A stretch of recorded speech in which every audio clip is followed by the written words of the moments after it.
You're listening to PetLifeRadio.com.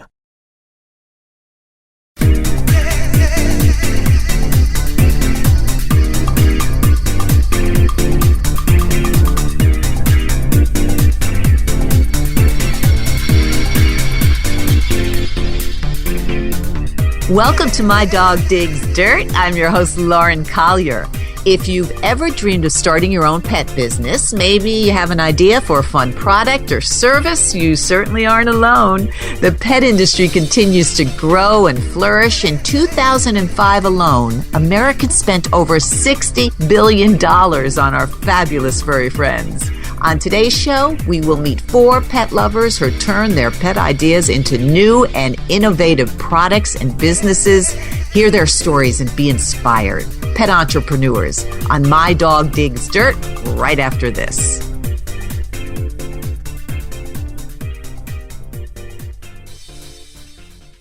Are you confused by the overwhelming number of supplements for your dog? Developed by a veterinarian, Dr. Baker's all-natural Canine System Saver is designed to address many of the common problems your dog faces today, including allergies, inflammatory diseases, arthritis, hip dysplasia, geriatric problems, and more. Restore and maintain your dog's health with Dr. Baker's all-natural Canine System Saver. Order 2 bottles today and receive 20% off plus free shipping. Visit caninesystemsaver.com. To get this special offer, enter coupon code RS20 at checkout.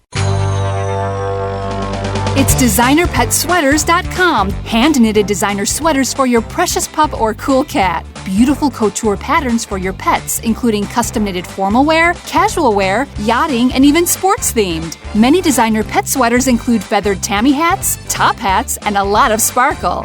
Each sweater includes leg loops, front paw sleeves, and leash opening. Visit DesignerPetSweaters.com to order your 4-legged fashions today. Your pets will stay warm for the winter and be runway ready. Large or small, we fit them all. DesignerPetSweaters.com.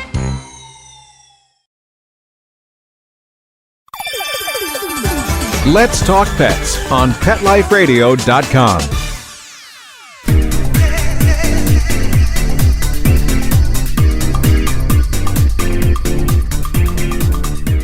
We're back, and you're listening to My Dog Digs Dirt. They're cuddly, comforting, and oh so cute, with over 86 million pet cats and almost 78 million pet pooches in the USA alone.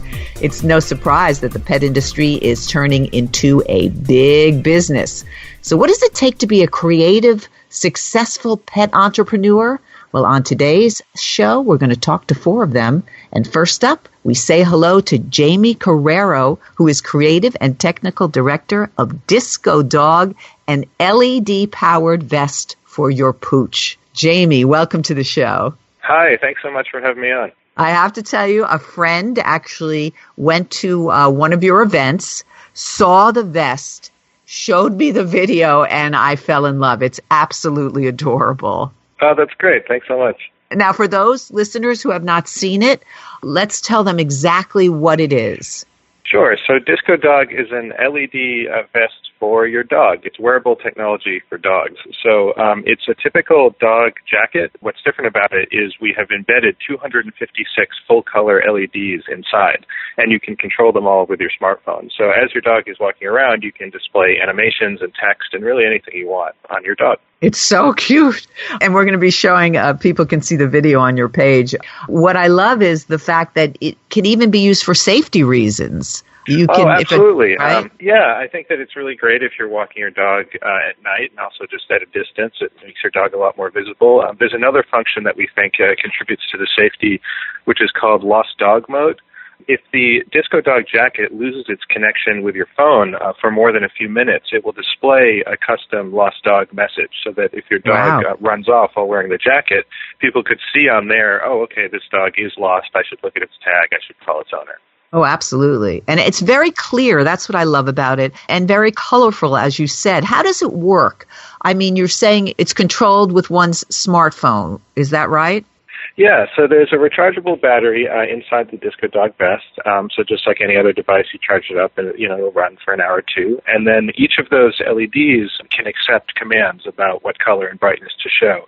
So there's a little tiny computer in there that's running all those LEDs, and it has a Bluetooth connection back to your phone. So we've written a custom Disco Dog app that runs on both iOS and Android that allows you to connect with it and tell it what colors, what different animations. You can write in text to scroll across the vest, all of that, and it sends that to the Disco Dog vest. This is so fun. And I have a big 132-pound dog, so I'm assuming this is made to order. How does that work if a listener is interested in maybe getting one? Well, the position we're in now, let me tell you just a little bit more about our company. What we're called Party New York, and what we typically do is work for clients in the advertising space. So if someone has a brand and they want to get some attention with something interesting, we do that for them. And we typically work at the intersection of creativity and technology. So as part of that professional practice, we have programmers, we have people who can build electronics, in addition to filmmakers and designers and all that kind of talent. So it enables us in our free time to build projects that are interesting to us. And so of course, Disco Dog. Yeah, exactly. Disco Dog is an example of that sort of side pursuit. So what we usually do is when we have an idea that we like, we'll build a prototype or build a few prototypes and test them with an audience. This is one that went a little bit farther. We actually ran a Kickstarter and we're able to ship about 100 of these to different backers all around the world. But what we're looking for now is really a manufacturing partner, somebody who can help us bring this to scale, make it a little bit more efficient, more economical, and make sure that as many people can enjoy this as they want to. So right now we are making them as custom builds, but we're very interested in finding a way to bring it to dogs of all sizes all over the world. It's interesting. So as a pet entrepreneur, you come up with this idea and then you sort of have to see where it goes. Was it difficult? When you first told them, I have this idea for this vest that lights up, were people like, what are you, crazy? For my dog? Or Well, we were lucky enough to be part of a small business incubator at the New Museum here in New York, and it's called New Inc. And what they do is you essentially get some office space, and it's like a residency. So you have a certain project or a certain business that you're trying to develop, and then you're in a building right next to the museum, and you get the time and space to work on that.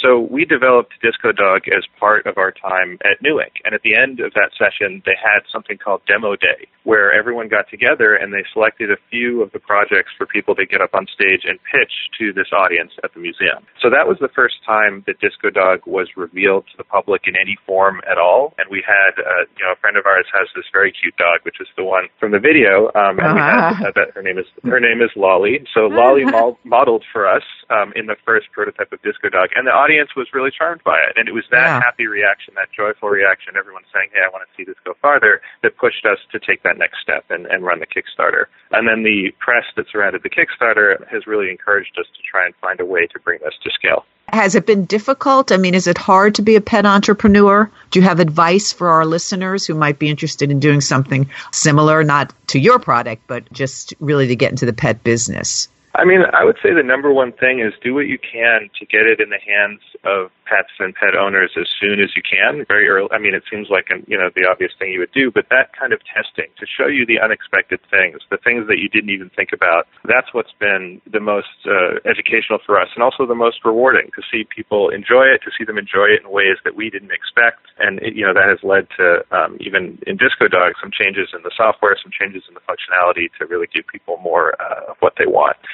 And then, I think that's also the huge benefit of this is we've gotten to meet so many dogs and dog people as part of this project. And it's just this endless stream of wonderful pets and people that we get to meet. And then we get all these great photos of people wearing Disco Dog. Yeah, I mean, it's a really adorable product. I hope for you that it continues to grow. And I hope that people, our listeners, will tune in and be able to take a look. Where can people see this, Jamie?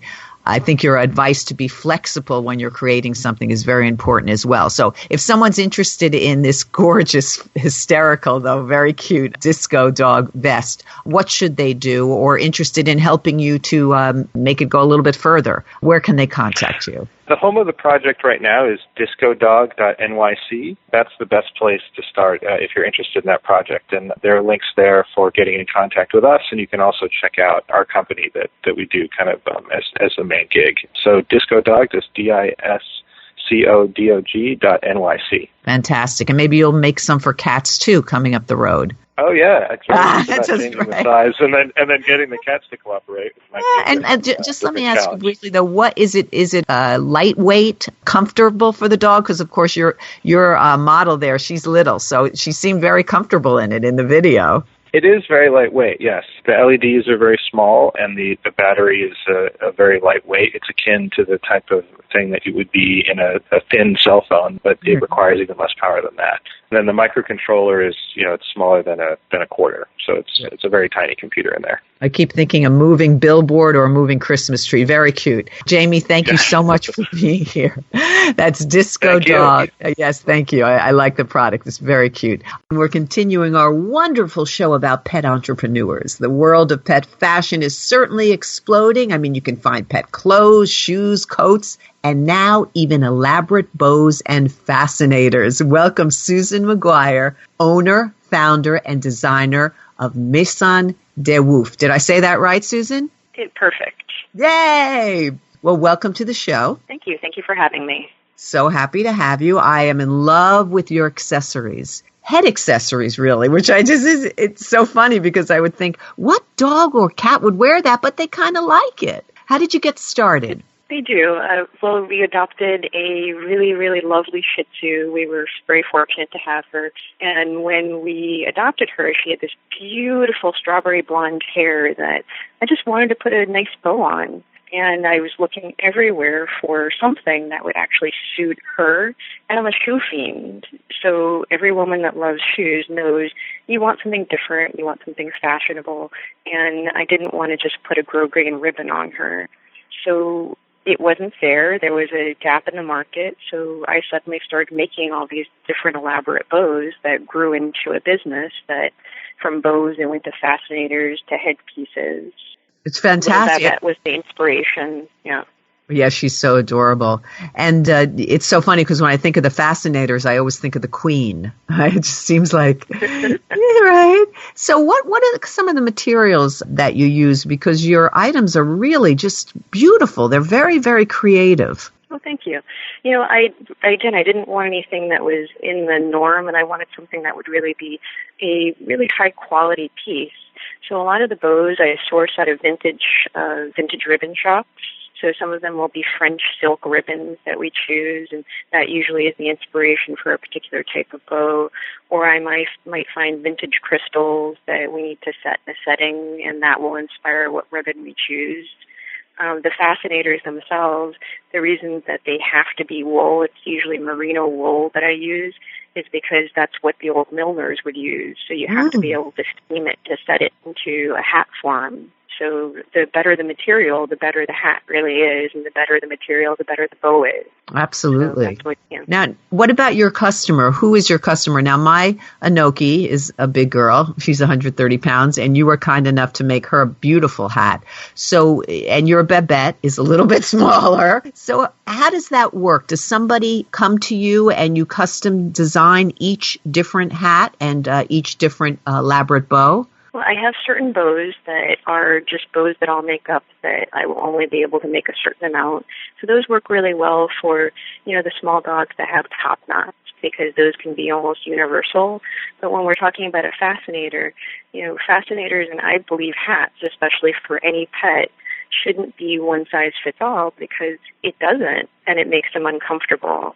And even though you're dressing a dog, the dog should still be comfortable and should be able to be a dog. So for certain pieces, I've designed hats that I already know work with certain breeds.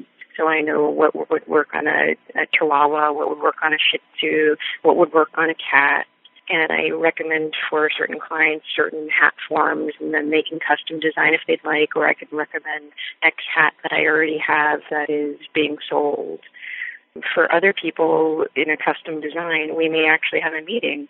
Like a hat should be for any girl. So Anoki is a bit bigger than Babette. I'd say so. Hat form and actually make it in a larger shape, but maybe shape it so it fits Anoki's head more comfortably, and she doesn't have to wear so much of a strap underneath her chin. So we could almost clip it to her beautiful long hair. Well, I'm fascinated by the fact that even she, who I thought would never want to wear something like that, which she doesn't do on a daily basis, but, that really, it seems like they sort of like wearing them. And especially since you make them to order, like I know in my case, you had me measure Inoki's head. So I guess if someone out there is interested, that's one of the things that you'll have them do. You measure to fit kind of thing. Sure. If somebody is not placing a custom order, then usually I'll make an adjustable elastic strap. But if I have the opportunity to do it for a client, I'll say, let's measure so you don't have to have an adjustable strap. We can actually have it perfectly fit your particular pup or cat or bunny, whatever it is. Bunnies. The dogs, again, I've had some bunnies. But, the pets usually enjoy it because they're getting attention. They get positive attention. So I think that's important. As long as they're comfortable and they're happy and other people are saying, hey, you're very cute, let me pet you, I think it's a positive thing for them. Now, was it hard to start your business? What advice would you have to others out there who might be thinking of doing their own, pet-based business? Was it a hard start? You had this great idea. How did you get it going to make this wonderful company? Well, I think that the hardest thing is that there's so much out there in the pet industry. So everybody's doing something. I think see what's in the market, make sure that you're not duplicating something that's already there, and then go out into the pet community and meet and talk with people and figure out, what is the community that you're trying to reach and go out to them. I do a lot of, getting together with different rescue groups and talking with them, and I get together and do charity events, and that's where I got to meet a lot of the wonderful community that loves fashion for their dogs. So I would say make sure that you're reaching the community out there and talking. And most of my community is New York and California. Those are the people. And so it may be those people who are really, really interested in fashion in my particular case, because it's not just a simple dog bow. Some of these are really just inspired by what's going out there in the fashion world. And this show is a perfect opportunity to expand that audience because we're heard around the world. And I know around the world there are pet lovers just like us as well. So, Susan, do you have a couple of favorites you can talk about? We're going to be showing some photos on your title page for the show. Do you have one or two that you remember making that you said, those are really great? There's a couple that I just made for the Glamour Girl shoot. And I don't remember if it's one that I sent along. There was a pink hat that has an ombre glitter on the base. It took 3 days. It takes usually 2 days to make a hat base because it's done in the old-fashioned style. And then I have to actually sew in a special custom wiring in it so it's comfortable for the pup, so it's soft and flexible. And this particular one took an extra day because we custom glittered the top, and I had these fabulous feathers that I found that had been dyed in ombre fashion as well. And I just thought that it was so much fun. And the feathers had a beautiful flow to them that on every pup that tried on the hat, it would sit on them differently and it would flow around their head really beautifully. So I love that one. Wow. And I think that one may be in a picture that's on Amazing Grace, which is one of the clients' pups, Summer's pup. I also love the bows that are my new bows that are kind of like top-knot tiaras, I call them. So it's a bow that clips to the front, just like a normal bow would be, but it has something that goes around the actual top knot. So there is one that has sort of a pink, almost Brazilian style to it. Wow. In crystals that sticks up that I absolutely love. That I've been wearing on Babette lately. See, our listeners, they've got to see your work. So much goes into it. You are a designer. How do you get your inspiration for certain hats? Could I come to you and say, I have this idea. Can you recreate it? Or is it also you thinking of ideas all the time? I'm constantly thinking of ideas, and I have a design book that I keep, so that way in the middle of the night I have an inspiration. Or I love vintage, So we watch many old movies. So if I see something in an old movie, I might sketch something out and start to create it. And then I have just a fabulous lookbook that if clients want to look through and be inspired, they can tell me, I like this and I like this. Is there some way to mold them together, and we'll make something like that. For example, there's one that you don't have a photo of that's similar to one that I made for Anoki. That's a feather piece that was designed as a French can-can girl piece. I love that. Yeah. That's great. So it can be anything. And boys and girls can wear them, by the way. And you said you have bunny clients, too. What do you primarily design for, dogs and cats, or you'll just do any? Well, most of the cats are fascinators, and they have to be, for them, the head size and the shape and the ears are so different than designing for a pup. They're smaller fascinators for them, and the same thing for the bunnies. That was a new one for me as well. But they were fabulous, and they looked adorable. So they're really, really tiny ones that you can slip onto a little bunny head. I love it. Well, Susan, I love your designs. Maison de Woof. Where can our listeners find you and see your wonderful work? Because they can buy things. It doesn't have to be made to order, but they can go onto your website as well. So you can check out our Etsy store, so Maison de Woof on Etsy. Look for us in stores in the New York area soon. We're working that out, so I will be happy to share that with you when we have all the store listings. And you have a website? We do. So we're www.maisondewoof.com. And if someone wants to see you at Etsy, exactly how do they do that? Sometimes it's confusing. Do you log on to Etsy and then put your name in, or how does that work? Yeah, so you just go on to Etsy, and if you put Maison de Woof into their search for stores, then we'll come right up.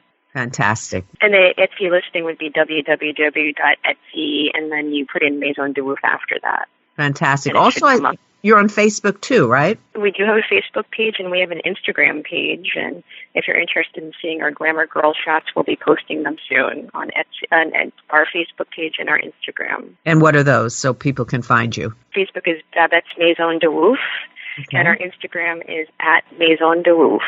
So we can find there, and that's great. Love your work, Susan. I wish you continued success, and I thank you so much for being a part of the show today. Thank you for asking me. My Dog Digs Dirt. We'll be back right after this.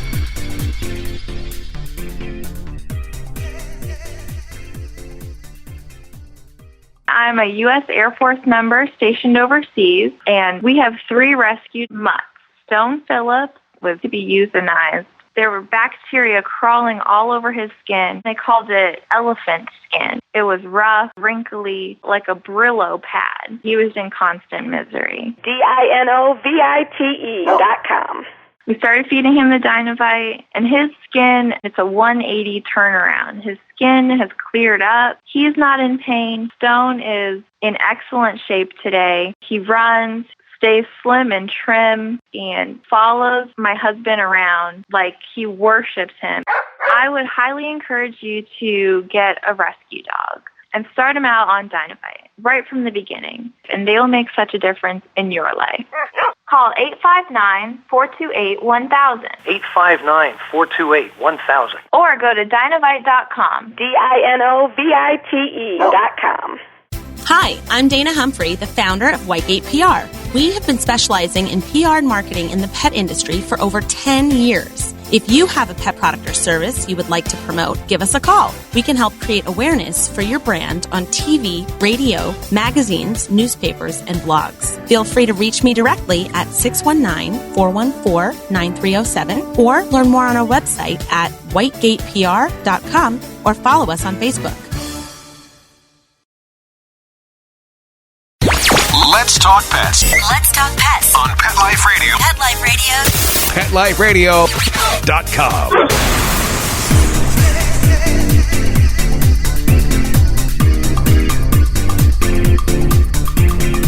Welcome back to My Dog Digs Dirt. Say hello to Brandon Zavala, founder and president of Apollo Peak, and certainly a rising star in the pet world. So delighted to have you here today, Brandon. I appreciate it. Thanks, Lauren. Thanks for having me. And I have to say, you have a incredibly unique pet product. So I'm going to let you tell our listeners exactly what it is you are making.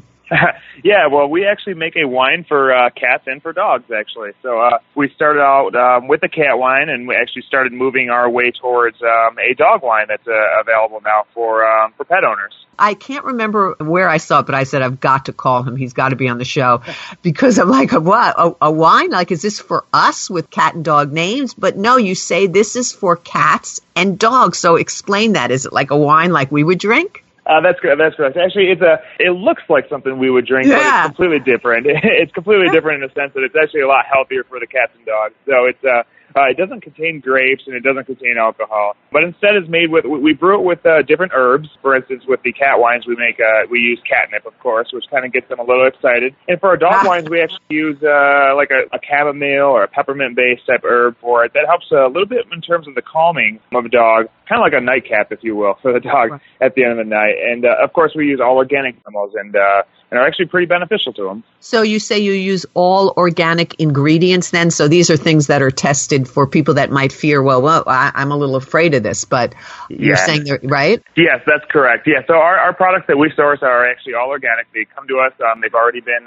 approved as organic ingredients and whatnot. Now, we haven't put our beverage out there as being an organic beverage yet, just because we haven't sent our product in to get tested and whatnot. For that, so we purchase our organic, the organic beets, organic catnip, organic herbs such as chamomile and peppermint as well. So. Right. So they're not really drinking wine, but maybe they think they are. They think they are. That's what matters. They are, right.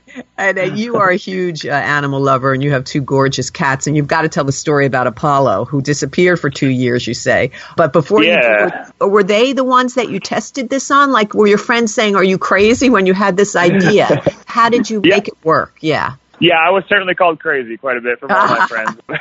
And my two cats, Apollo and Hades, actually were definitely my test subjects in the early days. You know, I would start making different combinations of our drinks and I'd serve it to them. And Apollo is kind of a snarky cat in general, so he would look at it, he would try it once in a while, and he'd walk away. But the funny thing is, Hades was more of the cat that actually liked the stuff and started playing with it and actually had a lot of fun with it too. So Apollo was the one essentially that I would test it out with and see if it's really something that most cats would like, because otherwise he'll just walk away from it. So he's finicky, I guess. What happened? You said we talked before we went on the air, and you said he disappeared for like 2 years. Yeah. So Apollo, I've had him for about, I guess if you subtract the 2 years, about 8 years, but he's 10 years old. Wow. And actually about 2 years old, he snuck out of the house.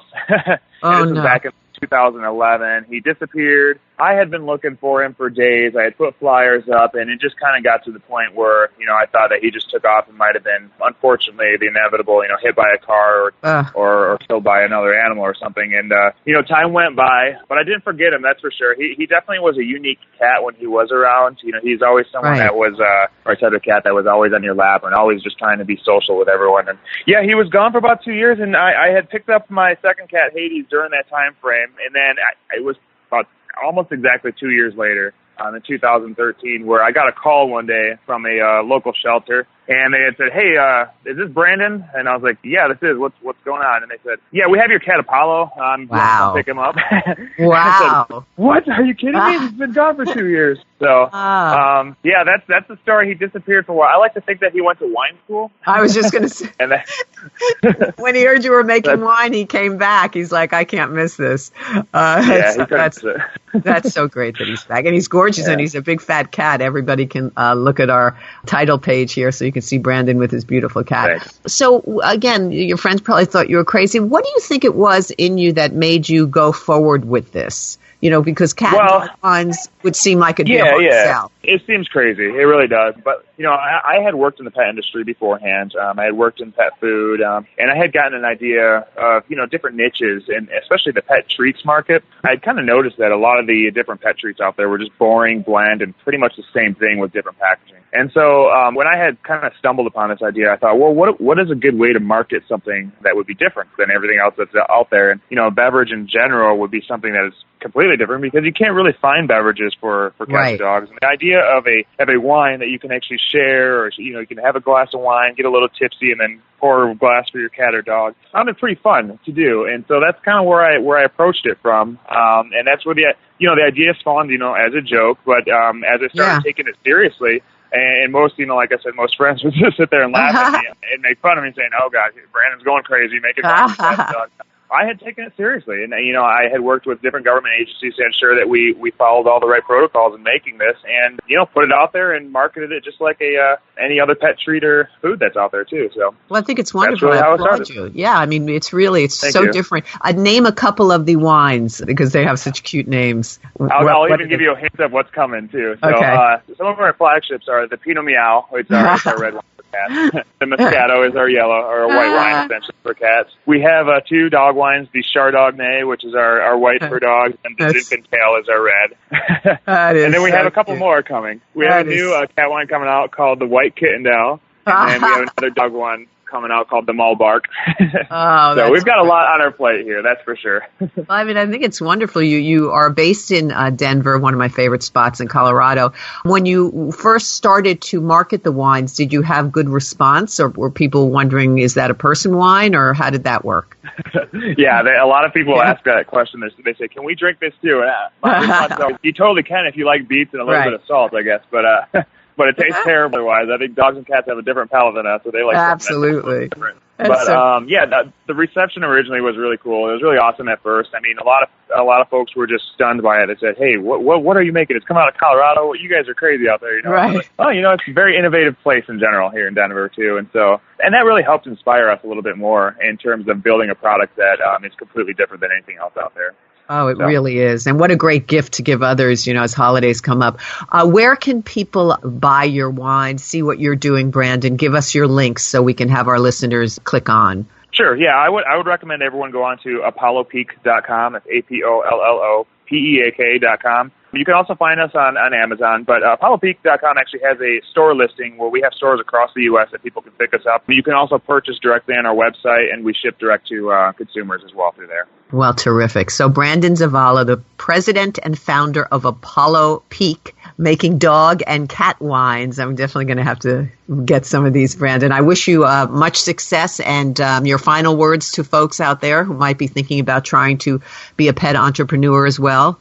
Thank you for everything. And for anyone out there that wants to try to get into the pet industry in general, I just say, hey, you know what, give it a shot. Don't stop. Don't let your dream fall apart just because people will tell you that it's funny or silly. Just get out there and have fun. That's really what we do here. So that's so great. That's great advice. Plus, your cats look extremely happy, so you must be doing something right. Thank you so much, Brandon. And now we welcome pet entrepreneurs Karen Merz, who is the president owner of Canine Studio Dog Grooming Salon, which is located in Greenwich, Connecticut, and Mario Pablo, who is the brand manager for the Canine Studio. Karen is not only a terrific groomer, but she also has a wonderful line of new grooming products which are available, and they are custom created. So I'm going to start with you, Karen. Let us know how you got started as a groomer and how you developed this wonderful salon, because it really is an unusual grooming studio. You offer so many wonderful services. You welcome all different types of dogs. I'm very impressed with your business. Thank you. Yes, I just started grooming basically because I really, truly love dogs. I was looking for a place myself for my own dogs, Max and Snoopy, which Max is a 98-pound Doberman, and he's a 3-pound dog, Yorkshire Terrier teacup. I couldn't find a place around just to take both that I felt that would be nice and clean and caring. That was really important for me at the beginning, and so that's why I actually opened up my own business so I can have those services and provide same services for all dogs around and friends and family. Yeah, I mean, I love the fact that you welcome all breeds, because I know I have a larger breed. I have a Bouvier, and she's about 132 pounds. And, there are some places that they don't want to deal with that. So I love that you welcome every single breed. And I think that is probably one of the keys to your success. Would you say that? I mean, was it hard to develop a business at first? I had to do a lot of research in terms of dog and their behaviors and all those things. Mainly for me, people start telling me that it's really hard because dogs, they usually bite. They hate going to a groomer like you. They don't like going to a vet. You're going to have a lot of problems, a lot of issues. And it was really funny that at the beginning when we start, welcoming our friends and people and friends and everybody recommending, every time they come in, they'll say, well, my dog bites. My dog has an anxiety problem. And we said, not a problem. We're going to make sure that we'll address that. We're very calming. The staff is really calming, caring. It's one-on-one versus going to a groomer that have 15, 20 dogs running around at the same time. It's basically one-on-one from when you drop off your dog and when the dog leaves. So if you drop off your dog, the guy from the bathing station picks up the dog, gives them 3 shampoos, a nice conditioning. So that will be a 30-hour, 40-minute service. From there, you go to the dryer station room, which there's somebody else there hand-drying the dogs properly and caring and brushing them properly to set up for the groomer then doing the final job at the grooming station and making sure that the detail job it's happening. And then when he's almost ready, we'll call a customer 15 minutes prior to finish. And as soon as you walk in the door, the dog will be walking out of the grooming station to you. So no caging. We're trying to, make sure the dogs feel comfortable and happy and walking around only with us. Not much interaction with other dogs because sometimes the dogs are not too happy with one another. We want to make sure they're comfortable. Yeah, I love that. I really do. And I have to put in a little personal note here because recently I was at a charity event for animals and I saw Karen there and she just went up and she offered to groom for free all of the shelter dogs. And I thought that was really wonderful. So kudos to you, Karen. I mean, it's nice to work with a business that gives back like that. And especially one that is really an outstanding business. And it really is different than the typical groomer. So I love that. And I think that's important for our listeners to hear how you did get started and how you've created this wonderful space. I know, Mario, some of the things that you're doing now are that you're creating your own products. Our show is heard around the world, so maybe some people can't bring their dog to you, but they can get your products. Talk about that for a moment. So definitely, we're working on expanding the Canine Studio brand as much as we can here locally first. But obviously, thank you for getting the word out to just all animal and dog lovers throughout the world. The easiest place to learn anything about Canine Studio would be our website, which is canine-studio.com, just how it sounds. And you can also follow us on Instagram, which we'll be launching very soon at Canine Studio Groomers. In terms of our products, we know that every dog is different, just like every owner. And we just want to cater to them, whether it be something like, for example, a lot of dogs have sensitive skin. So all our products, we have, let's say our standard or our select shampoos, but we also offer organic. And it's not something that we just pick one brand and stick to it. We're actually sourcing the right brands for the right dogs. So with the research that Karen's been doing in regards to seeing what's best for each breed, we're bringing that and applying it to our own products. Believe it or not, one of the products that we get that people rave about is actually a candle. So we're branding a candle now with Canine, and it actually eliminates all dog smells. So we actually have... Oh, that's a good one. Yeah, I mean... Use that for my Inoki, Mario. Definitely. We don't want that. We want people to feel as comfortable. We want the dogs and the owners to feel as comfortable as possible when they visit us. And we can close to guarantee that we handpicked our staff, we handpick our groomers, and we want people to know that it's not, every dog doesn't get the same haircut. Every breed is different, and we want to make sure that we apply the right details to each breed. Yeah, I mean, I think it really is wonderful. The products, now if people have questions, you said they can find you on the website and ask you questions maybe about some of the grooming products as well, because I know that Karen is working very hard, as you said, as you are, to create these. And they're a little bit unusual, and then they smell so good too. It's hard to smell them over the radio, but what kind of work goes into that? You two collaborate that together, and I guess that's an offshoot of the actual salon. Exactly. So the best way to look at it is trial and error, actually. So like Karen mentioned, years back when she was looking for a groomer, she felt that the places that she visited fell short. One, from just detail. Like I said, all breeds have a different way of styling. Absolutely. So that's the first part. And the second part would be that you can kind of read your animal and just see that, they weren't the best that they could be after that particular visit. Absolutely. So trial and error, a lot of work went into the actual space in regards to making sure that each dog is treated as an individual, as opposed to, all together, respecting that every breed has its own temperament. And then with the further research that we've done, we realized that everything from, the type of fur, the type of hair, the type of clippers that we use, the type of organic shampoos that we use, and we're not married, like I said, to any particular brand. What we're doing is we're sourcing the right brands that offer the right products. And then what we don't find, we're actually working on making our own and branding it with the Canine Studio name. Absolutely. So those are coming soon, I guess. Exactly. All of those products are in the works, but they will definitely be accessible on canine-studio.com, just like our gift cards. Mm-hmm. What's really important with, you asked the question before in regards to is it hard to run a business or how do you start? In reality, it starts with the service. All our services are hand-trimmed or hand-done services versus just, putting a machine over a dog and just shaving them. We're a little bit more meticulous on our end. Well, now let me ask you, and both of you can answer this, what advice would you give to people who might be interested in becoming pet entrepreneurs? Karen, I'm going to start with you. Is it a long road? Is it exciting that you were able to create this? Yes, it was. At the beginning, I had to do a lot of studying, a lot of, understanding about the breeds different and how, everything it's more detailed about all the different dogs and, the products in Maison and all those things. It was kind of hard for me at the beginning to make sure that I dress it properly. Right. But I guess, if you put love in what you do, everything goes great. That's well said. And what about you, Mario? If somebody is thinking, that might be fun to do. Personally, I think what works best for Karen and Canine Studio is the education portion.